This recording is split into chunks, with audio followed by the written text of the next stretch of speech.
খাও, ওয়াসিফের গন্ধ পাও। এই ওয়াসিফ, কোথায় আছো তুমি ওয়াসিফ? দেখেছো লালটু ভূত এসে পড়েছে ওয়াসিফ। তুমি কোথায় আছো ওয়াসিফ? তাড়াতাড়ি লালটু ভূতের কাছে আসো ওয়াসিফ। লালটু ভূত আজকে তোমাকে তার রাজ্যে নিয়ে যাবে ওয়াসিফ।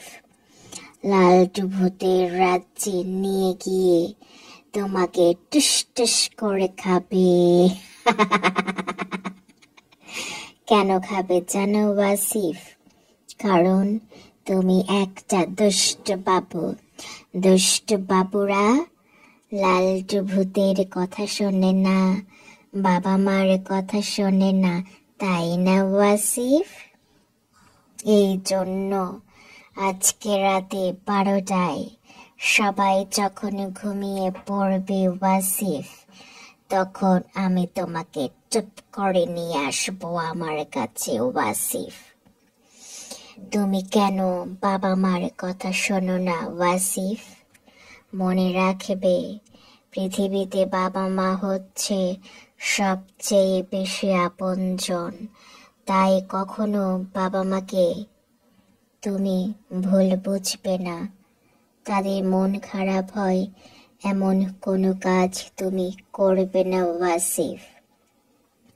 শেষবারের মতো বলছি, যদি তুমি আমার কথা না শোনো ওয়াসিফ, তাহলে তোমাকে ধরে চুপ করে কিন্তু আজকেই আমি শেষ করে দেব ওয়াসিফ। তখন তোমার বাবা মার কি হবে ওয়াসিফ? সেটা কি তুমি কখনো ভেবে দেখেছো ওয়াসিফ? বেশি বেশি করে খেলে তোমার অনেক শক্তি হবে ওয়াসিফ, অনেক বুদ্ধি হবে। তখন আমি তোমার সাথে আর পারবো না ওয়াসিফ। বেশি বেশি পড়াশোনা করলে তুমি অনেক কিছুই জানতে পারবে ওয়াসিফ। তখন বড় হলে তুমি বিজ্ঞানী হতে পারবে, অথবা পাইলট হতে পারবে, অথবা তুমি যেটা চাও সেটাই হতে পারবে। তখন তোমার কত আনন্দ হবে, তাই না ওয়াসিফ? তোমার সাথে সাথে তোমার বাবা মা অনেক খুশি হয়ে যাবে ওয়াসিফ।